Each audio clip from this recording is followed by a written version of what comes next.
Stay healthy, my friends. Don't you take that fruit he's holding in his hand.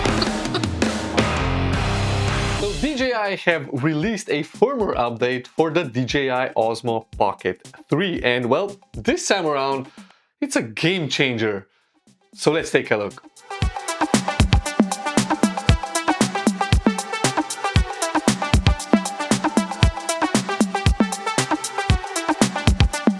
Okay, so I'll be mentioning the three updates that I find really interesting for this camera this time around. And the first one is the fact that you can use D-Log-M when you're using this camera as a webcam. Now, I'll be making a whole separate video as to how you can use D-Log-M and a LUT whenever you're using, let's say, an OBS screen recorder, and it does make the image look much more pretty compared to the original default settings. Now, the second update is a little bit more interesting, which is focus breathing compensation. Now, you might have noticed that whenever the focus is being shifted from the foreground to the background or the other way around, the image appears to be zooming in and zooming out. Now, that's common for, I would say, most lenses, and it's an optical thing. Now, if you're somebody who likes to do this a lot, you will notice that the lens is focus breathing. Even this one is, but on the Pocket 3 it's much more pronounced. Now, the firmware actually addresses this by adding a bit of digital zoom, and the image will be cropped in slightly. So now when the focus is being shifted from the foreground to the background or the other way around, when the optics will appear to be zooming out, the camera will crop in digitally and the other way around. Now, it doesn't take away the full focus breathing, but it is noticeably better. Now, for the videos that I'm typically doing, where I'm just talking to the camera or walking towards the camera or away from the camera, I never actually notice the focus breathing. So for me personally, it's not a really important update.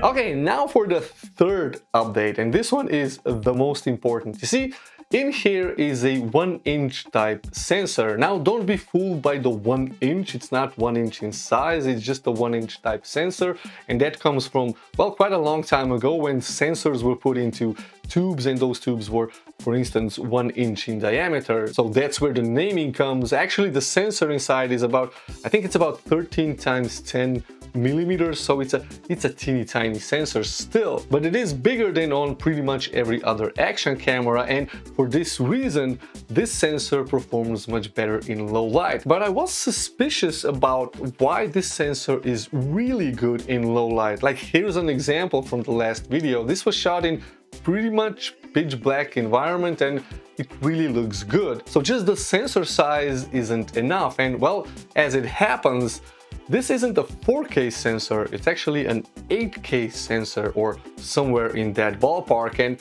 well, DJI have pixel binned it to be 4K. Now, this results in quite a substantial step up in low light performance. So of course I'm going to explain. Pixel binning is, well, combining, let's say, 4 pixels together to make it into a bigger pixel. Now, effectively you're losing resolution with this, but you are gaining the strength or the power output of those 4 pixels compared to just 1. Now, this results in a stronger signal to noise ratio, and well, that just means that there will be less noise when there is not enough light. In other words, the sensor will be more efficient in converting light into electricity. No, but that allows you to unbin the pixels in the sensor, and that pretty much brings you from a 4K sensor to an 8K sensor, similar to what you have with the Insta360 Ace Pro 2 and 1, I think, and the DJI Osmo Action 5, which has the same pixel binning. No, and the DJI Osmo Action 4 was actually fixed pixel binned to 4K. This is why it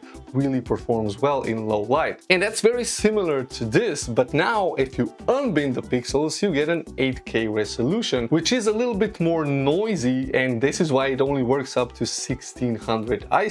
No, but that actually means that when you're zooming into that, 2x zoom, you're not losing any resolution. You go from a 4K video to a still an effective 4K video. And you can see in this example, if I use the clarity zoom by pressing on those little arrows, I'm retaining the same sharpness and the same fidelity in the video. And here is a comparison to the old, zooming in with the joystick, which was just a digital, crop in from a 4K image to well, less than a 4K image. And the difference is quite noticeable, and this is really, I would say, a game changer when it comes to zooming in. Because honestly, I've never used the zoom in feature on this camera. I was always zooming in post because I had more control over there, and it really made no sense to zoom in the camera. But now with this clarity zoom function, well, this pretty much makes this camera a 20mm focal length and a 40mm focal length. Or if you're using the wide angle lens, you go from 15 to 30mm full frame equivalent, which is really a game changer because now you can use this to get some more, cinematic shots and, well, not get a crappy video fidelity. But there is a but, and that's something that I hope DJI actually fixes if they can. The clarity zoom function only works if you're shooting in normal colors. So even if they're 10-bit, it only works with normal colors. It doesn't work with HLG or D-Log-M. So yeah, if you switch to D-Log-M, you still get that, digital zoom in with the joystick, and you don't get that clarity zoom. So yeah, I use this 99.9% of the time with D-Log-M. So yeah, I'm gonna have to rethink, my whole videoing process. But anyway, it is a nice feature, and I do hope that in the future firmware update, it will allow you to use the clarity zoom with D-Log-M. That would be really nice. So this was my very quick explanation of what the firmware update for the DJI Pocket 3 brought. 3 really amazing features, and I will do like a separate video for the whole, using this webcam mode and D-Log-M. Hopefully I will get some good results so that I can make a good video for you guys. Anyway, if you made it this far, hit the like button for the algorithm. It really helps. Consider subscribing to the channel if you're new, and if you wanna stay on the channel and watch last week's video, then, well, click on this one over here, or this one, I don't know, whichever way you wanna go. Thank you, really appreciate it, and I'll see you right here. Bye.